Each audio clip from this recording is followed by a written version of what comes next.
Back in the 70s, when I was in the Coast Guard, I met a young fellow from the Appalachian Mountains, and God knows how he ended up in the Coast Guard. That's beyond me. But come to find out, his dad was a master luthierer that made guitars and mandolins. And the kid was a really good picker, and we'd play together when we got a chance.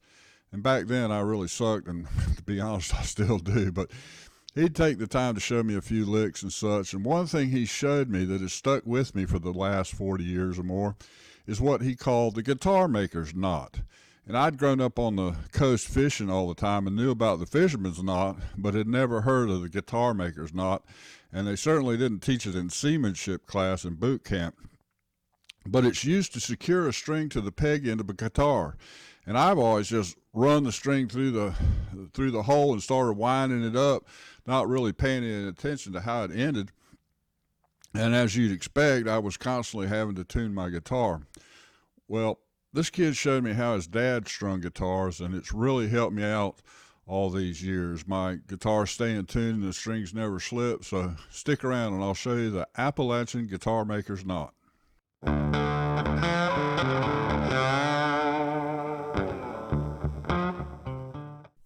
We're going to start with a pack of strings, a string winder, and a pair of wire cutters.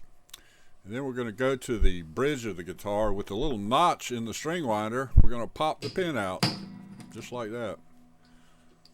Now we're going to take the old string out.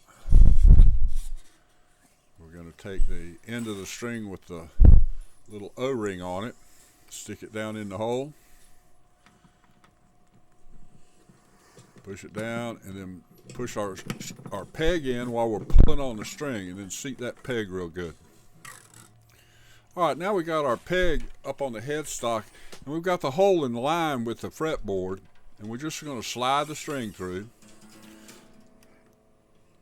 pull it taut, and then we're going to reach up with the other hand and grab right behind the peg and pull it back about 1.5 inches, and that's going to give us some slack in order to wind around the peg.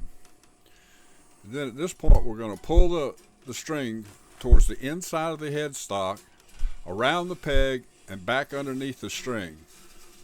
Create a little D loop. You see it right there, the little D.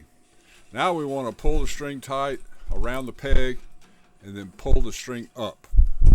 We're going to take our string winder and put it on the key and start turning it counterclockwise as we're looking at it. If you do the opposite side, you're going to be looking at it. You'll do it counterclockwise. If you're looking away from it like you were doing the peg on the far side like it is now, you would turn it clockwise.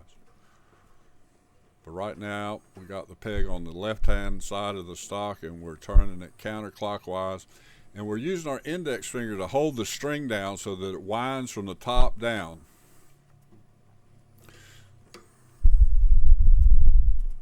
And just keep winding. It'll gradually get tight. Don't worry about the string on the top.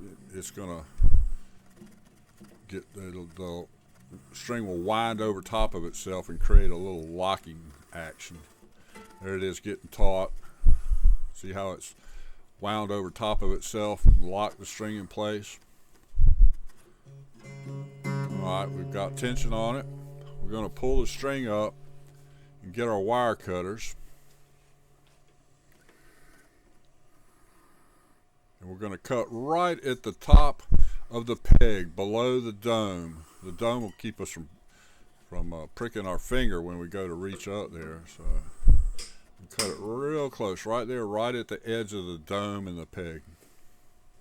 And this is a little diagram here that shows how you want to loop the string through the hole and back to the inside of the headstock and back out. Shows how you do it from both sides and then which direction you turn the key in order to tighten it. Alright, that's pretty much the end of this tutorial, and I hope you've enjoyed this information. And if you have, how about do me a favor and click the subscribe button? It'll help me out a great deal, and I'd appreciate it.